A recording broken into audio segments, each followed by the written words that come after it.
오늘은 예수님께서 십자가에 돌아가시기 전에 예루살렘에 입성하던 것을 기념하는 종려주일이라고 합니다.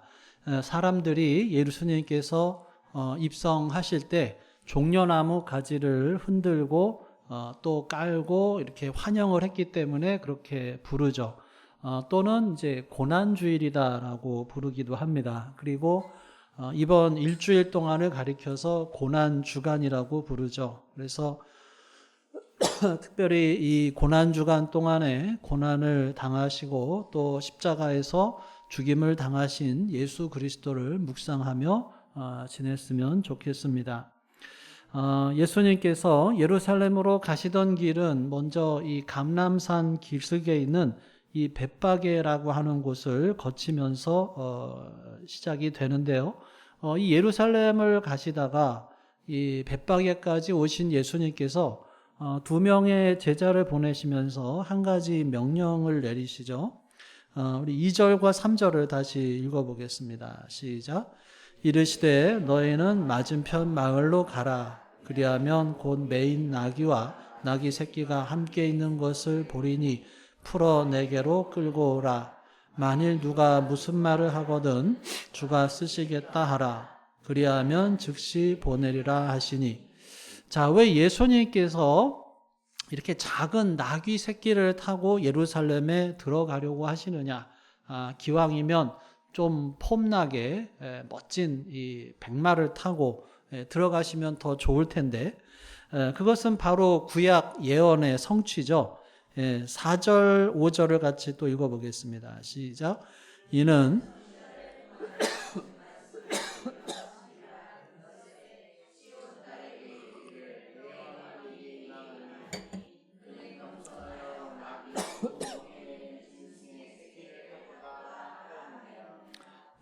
여기서 이제 선지자라고 되어 있는 사람이 바로 구약의 스가랴인데, 스가랴 9장 9절의 말씀이 이제 여기 5절의 말씀이죠. 스가랴서 9장 9절에 보면은 시온에 따라 크게 기뻐할지어다. 예루살렘에 따라 즐거이 부를지어다. 보라, 내 왕이 내게 임하시나니 그는 공의로우시며 구원을 베푸시며 겸손하여서 나귀를 타시나니 나귀의 작은 것 곧 나귀 새끼니라. 이 학자들의 연구에 따르면 스가랴서는 기원전 한 500년경 정도에 기록된 책이죠. 그러니까 예수님께서 예루살렘에 입성하시던 이때로부터 약 한 500년 전에 쓰여진 책이에요. 그러니까 그렇게 오래전에 기록된 이 말씀이 이날 예수님에게서 그대로 이루어진 것입니다. 예수님께서 나귀 새끼 위에 타시고 그 예언을 성취하신 것이죠. 500년 전에 어떤 책에 무엇이 기록되어 있고 그것을 내가 지금 한번 이뤄서 거기에 나와 있는 사람이 나다라고 하는 것을 증명해 보겠다고 시도를 해도 그게 이루어질 수 있는 가능성은 별로 크지가 않죠. 왜냐하면 지금 삶에는 온갖 변수가 있고 시대가 다르고 또 내가 지금 그렇게 마음을 먹었어도 또 지금 그 일을 행하러 가는 도중에 무슨 일이 벌어질런지 뭐가 어떻게 될지 우리가 알 수 없기 때문에 그렇습니다. 그런데 500년 전에 기록된 게 그대로 이루어졌다라고 하는 것이 참 놀라운 것이죠. 예수님께서 나귀 새끼 위에 타시고 500년 전에 이 예언을 성취하신 것입니다. 그러니까 이것은 그대로 정확하게 예수님께 이루어졌다. 그 구원자가 바로 예수님이다라고 하는 것을 보여주는 거죠. 하나님의 말씀은 실수가 없고 정확합니다. 그래서 우리가 신뢰할 수 있는 것이죠. 그래서 성경을 하나님의 말씀이라고 하죠. 그러므로 날마다 이 하나님의 말씀을 가까이 하면서 주님의 음성을 듣는 우리 모두가 될 수 있기를 간절히 바랍니다. 자, 또한 오늘 이 사건은 우리에게 나귀 주인들에 대한 교훈을 주죠.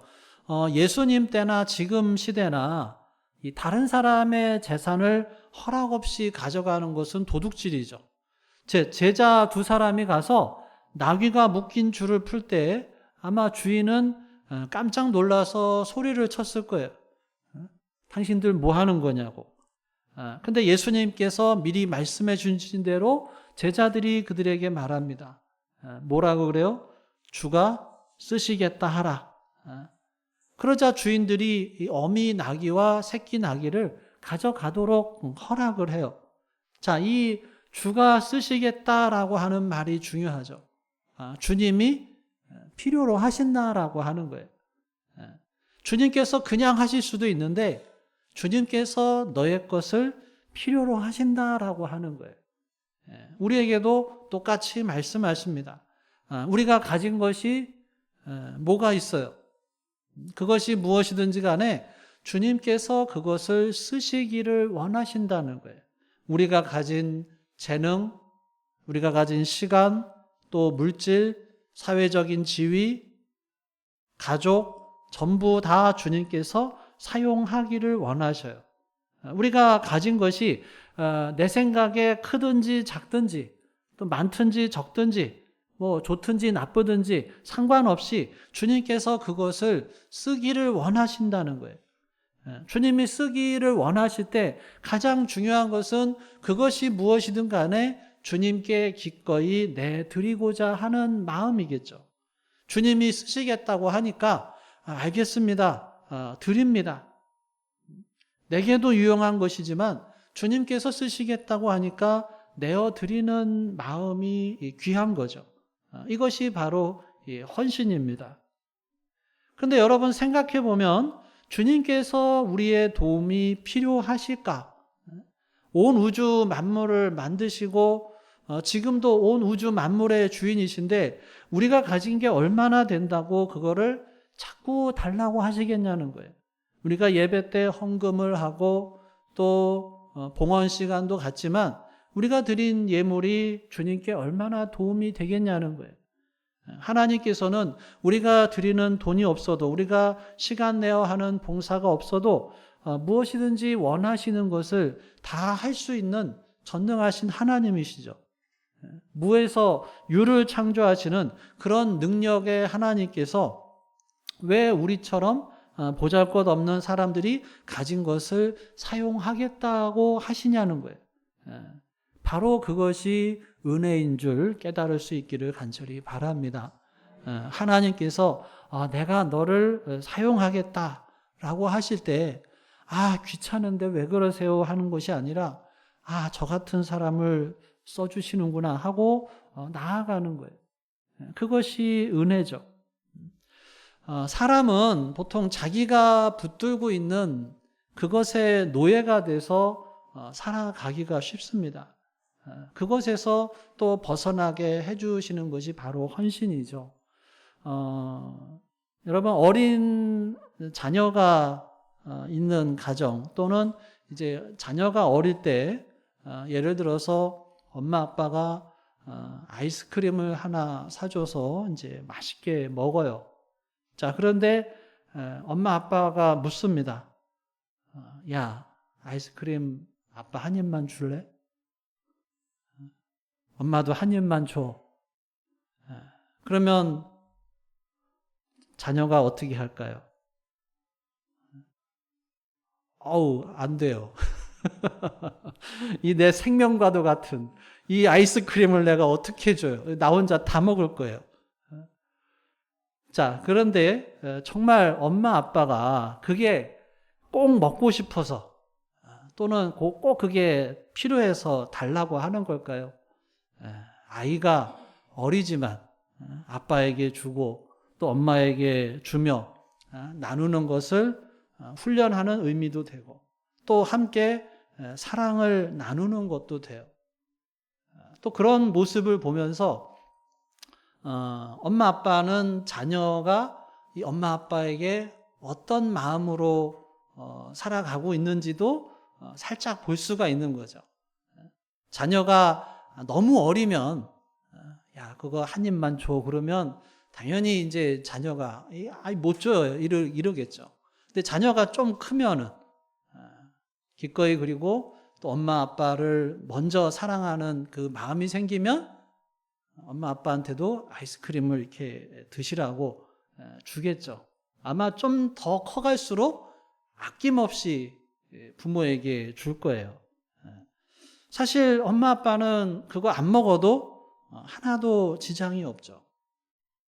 우리가 하나님께 10의 1조를 하는 것도 그런 차원이 아닌가 하는 그런 생각을 합니다. 하나님께서 우리들에게 여러 가지 물질을 주시고 또 삶에 필요한 것을 공급해 주셔요. 그런데 그 중에서 하나님께서 일부를 야, 그거 좀 나 좀 줄래? 그러면 그것이 꼭 필요해서가 아니라 그것을 통해서 우리들의 마음과 우리들의 사랑을 보신다라고 하는 거죠. 아, 제가 나를 사랑하는구나. 제가 물질보다도 나를 더 사랑하는구나. 아이가 아이스크림을 안 주면은 어떤 마음이 들어요? 아, 제가 아이스크림보다 나보다도 아이스크림을 더 사랑하는구나, 이런 마음이 들겠죠. 자, 하나님께서 그렇게 하시는 것은 사실 그보다 더 엄청난 것이죠. 하나님께서 내 것을 좀 쓸게 라고 하시니까 no 라고 하는 것은 얼마나 어리석은 것이냐는 거죠.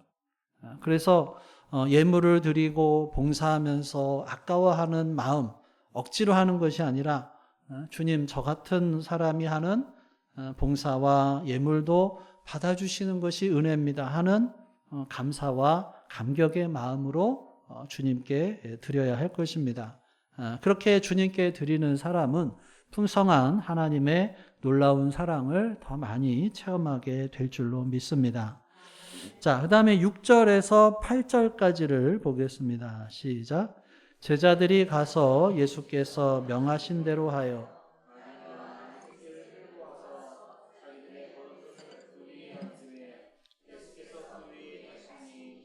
무리의 대다수는 그들의 겉옷을 길에 펴고 다른 이들은 나뭇가지를 베어 길에 펴고.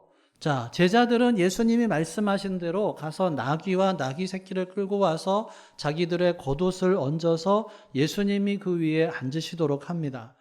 거기 있던 사람들 대다수는 자기들의 겉옷을 길에 펴고 또 다른 사람은 나뭇가지를 베어서 길에다 펼쳐 놓습니다.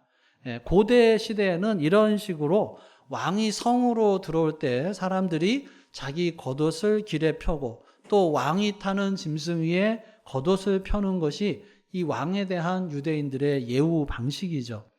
이들이 가졌던 나뭇가지가 종려나무였는데 이렇게 종려나무 가지를 길에 펼쳐 놓는 것은 메시아를 환영하고 그분께 충성을 다짐한다는 어떤 상징적인 표현이에요. 자, 계속해서 9절에서 11절 읽겠습니다. 시작.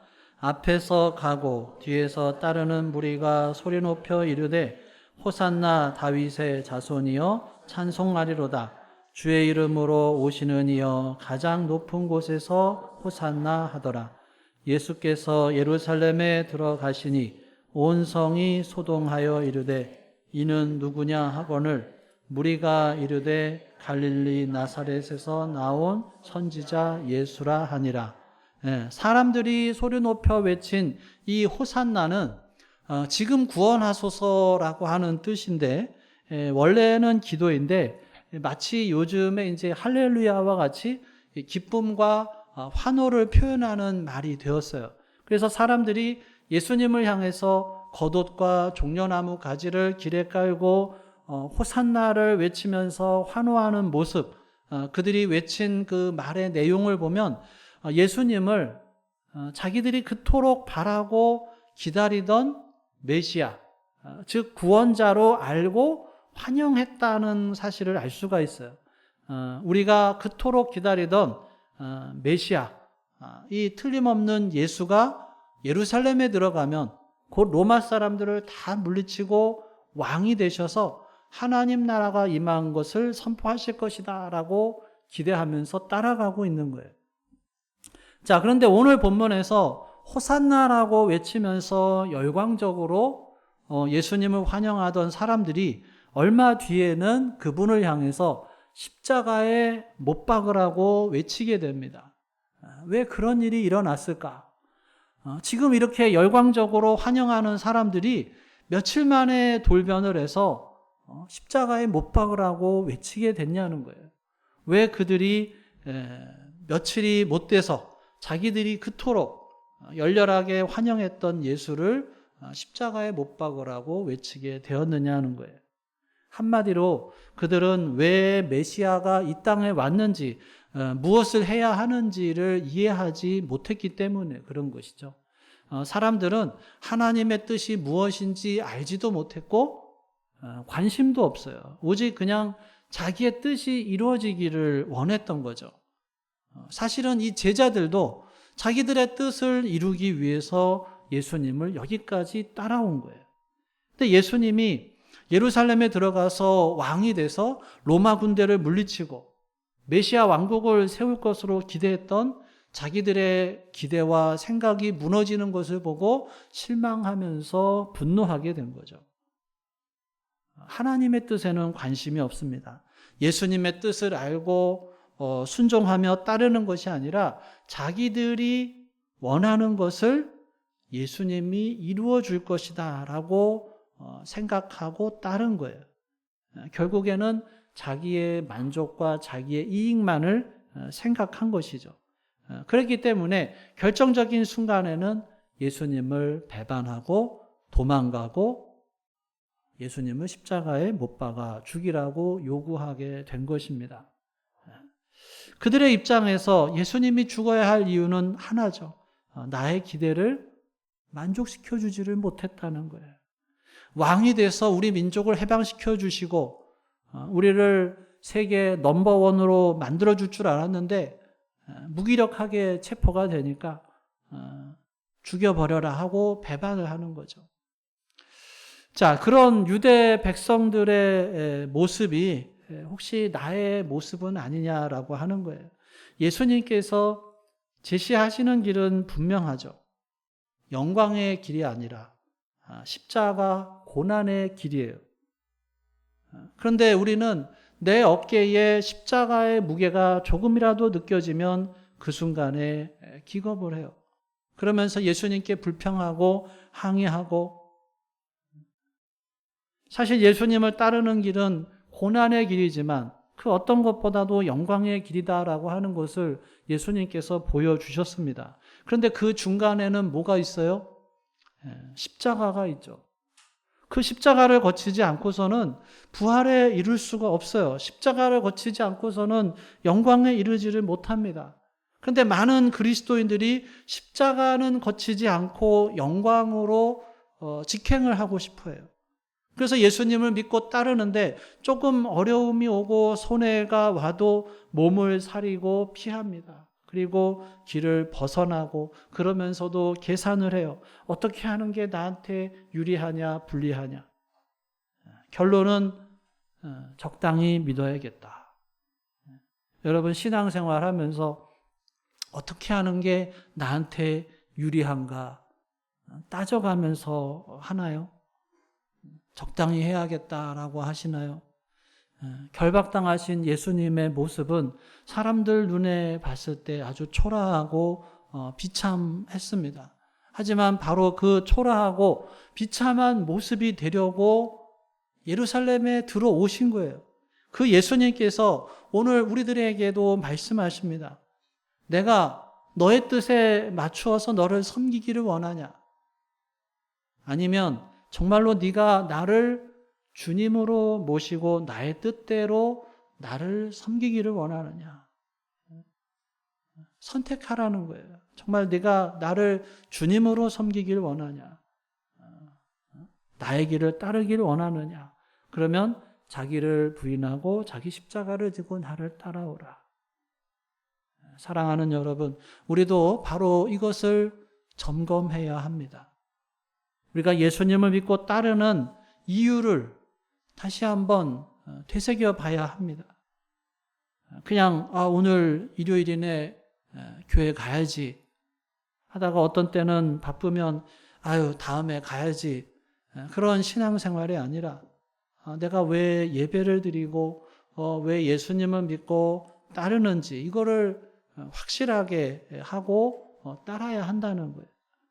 오늘 본문에서 예수님이 예루살렘에 들어가실 때 환호하고 따랐던 사람들의 가장 큰 문제는 예수님이 어떤 분인지, 그분의 뜻이 무엇인지 알지도 못하고 알기를 원하지도 않고 그냥 자기 욕심과 자기 뜻에 따라서 예수님을 따랐다는 거예요.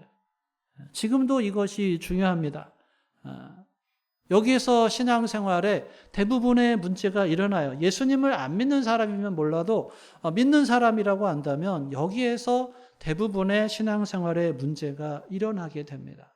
예수님을 내가 어떤 분으로 알고 믿는지, 또 예수님의 뜻을 알고 있는지, 아니면 내 뜻만 알고 나가는지.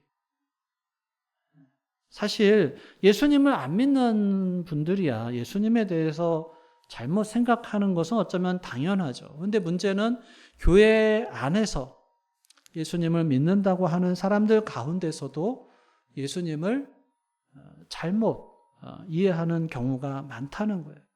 예수님이 누구신가를 제대로 알지 못하고 교회를 다니지만 제대로 알지 못하고 예배를 참석하지만 예수님이 누구신지 제대로 알지 못하는 경우가 많습니다.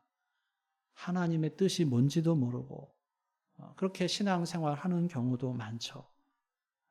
여러분 이것을 스스로 점검해 보시기를 바랍니다. 나는 예수님을 누구로 알고 믿고 있는가? 이건 그냥 넘어갈 문제가 아니죠.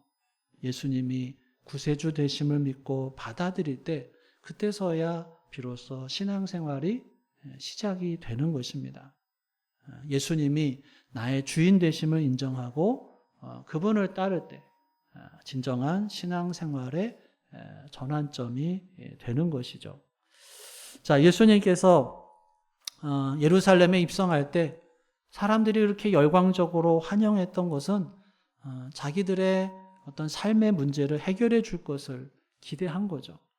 그분의 능력을 이용해서 자기가 성공하고 자기 소원을 이루려고. 그런데 예수님께서는 그런 것이 아니라 하나님의 뜻을 이루는 것이 이 땅에 오신 목적이었어요. 그래서 마지막에 기도하실 때도 내 뜻대로 마시고 아버지의 뜻대로 해 주십시오라고 기도를 하셨죠. 그것을 위해서 최선을 다해 사시고 결국 그 목적을 위해서 십자가에서 돌아가셨습니다. 사람들이 아무리 환호하면서 이스라엘을 해방시켜 줄 것을 기대하고 있다고 해도 예수님의 뜻은 이스라엘만의 해방이 아니라 모든 인류가 죄로부터 해방되는 것이죠. 이스라엘뿐만 아니라 로마를 포함해서 모든 세상 사람들을 구원하시려는 것이었습니다. 그래서 심지어는 자기를 죽이는 자들, 대제사장과 바리새인들까지 다 품으시고 그들도 구원해 주기를 원하셨던 것이죠. 그래서 예수님께서 구원자 되시는 것입니다. 여러분, 기도에 있어서도 가장 중요한 것은 내 뜻과 내 소원이 이루어지는 것이 아니죠. 가장 중요한 것은 나를 통해서 하나님의 뜻이 이루어지는 것입니다. 내가 하나님 A입니까? B입니까? 저는 A를 원합니다. 기도했는데 하나님은 B도 아니고 C로 인도해 주셨다.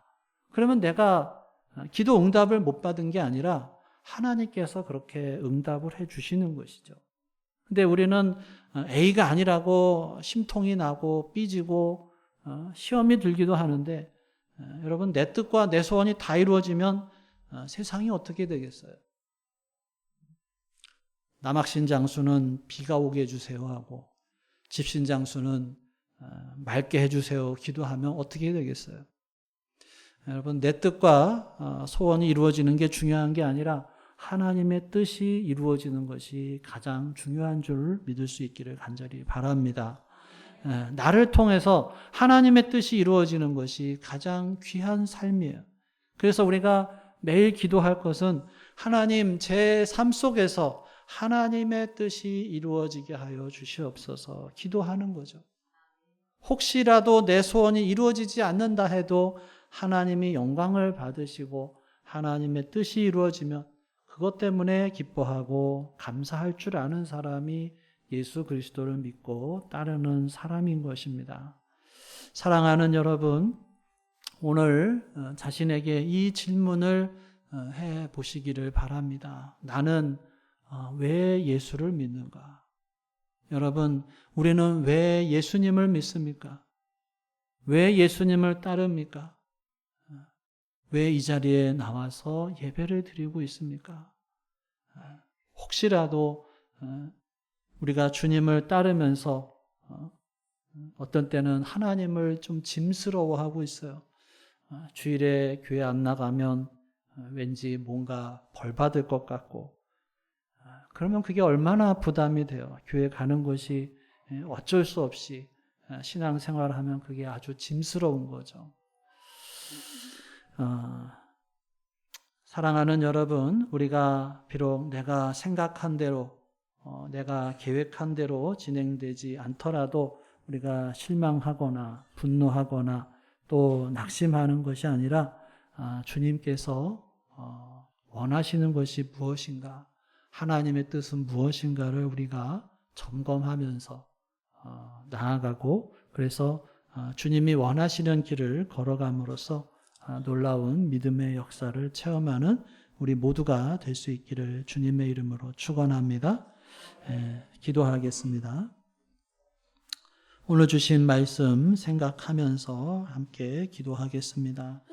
나에게 주신 말씀은 무엇인지, 또 내가 붙잡아야 할 말씀은 무엇인지, 나는 예수님을 어떤 분으로 믿고 따르고 있는지, 내 뜻이 아닌 하나님의 뜻으로 살아가고 있는지, 다시 한번 우리 마음속에 계시는 성령 하나님의 음성에 귀를 기울여 보겠습니다.